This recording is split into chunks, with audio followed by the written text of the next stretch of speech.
Now, lockdown has forced us all to rethink our shopping and cooking habits as we make our grocery shop stretch that little bit further. Here to help us make the most of the food left in our cupboards and fridges is TV chef Melissa Hemsley. Hi there. Afternoon, Melissa. Thank you for joining us. Hi, good afternoon, Sonali. Hello, everybody. We are used to feeding ourselves and our families, but this has really focused us on expiration dates and meal planning, hasn't it? Very much so. I mean, with my channels and my readers and people asking questions, lots of people have been saying, how can I make the most out of what I've got? How can I stretch my food further? How can I avoid wasting? And how can I really cherish what I've got? So that comes back time and time again about really wanting to look after our loved ones and ourselves through food and not waste. Tell us more about what you're going to be making today. Well, I'm going to be making, inspired by today and my family, that my father was in the forces and my grandmother in the land army, I'm making waste not, want not, veg fritters. So thinking about the Dig for Victory gardens, and I know lots of people have turned to planting and growing in their spaces, parsnips, turnips, carrots, potatoes. I've got some really lovely fritters that I'd like to show you. This is what they look like here.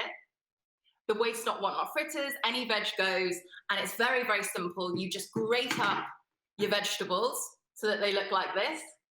Can you see that? You grate them up, pinch of salt, any spices or herbs that you might be growing in your windowsill, salt and pepper, an egg, and then you just start frying them. Let me show you. So that's what they look like there. And I think, you know, back then there would have been used dripping and any kind of animal fat you could use. You could use oil or butter now, and then you just give them a lovely little flip, like so. And they make the most delicious, delicious snacks. And really, when I say anything goes, anything goes.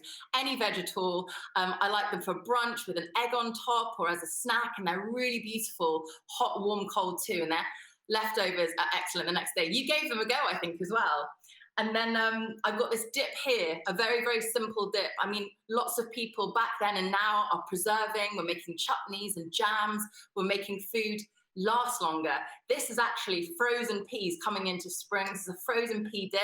I'm looking forward to some fresh peas coming in. So those fritters on here, and then a little bit of pea on top. Delicious, like that. And this is really important to me, and I think to everybody, to very much cherish and really give thanks to our supply chain, the farmers, the growers, the people that get food to us. And also, I know lots of people have said that making 3 meals a day for their families now, and everybody, how much they really, really appreciate the love that goes into all the people that look after us through food. And for me, food is the #1 way to show appreciation and connect. I know lots of people have been doing chats like we've been doing today on tech and having dinners with their loved ones and their grandparents and their grandchildren.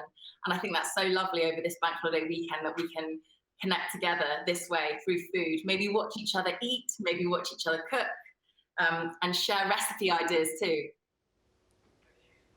Thank you so much, Melissa.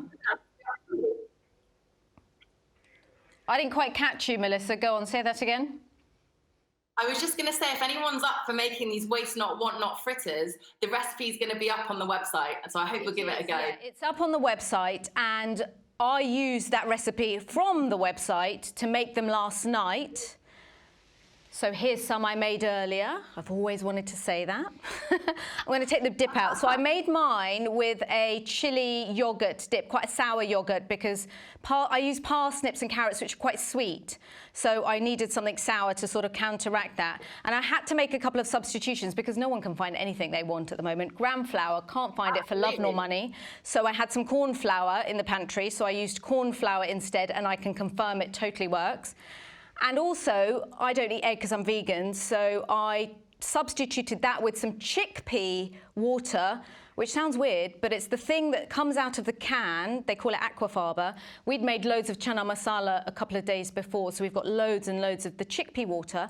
Don't throw that away. It's amazing. It's a great egg substitute. And I made vegan chocolate mousse the other day. And yeah, that's really, so in this time of waste not, want not, that's my little tip. So So they taste great. Thank you for those tips too. I love it. It will be different every single time, and that is the beauty of cooking. Different every time. Work with what you've got. Melissa, thank you so much. Thank you for joining us today. Enjoy the rest of the day. Thank you.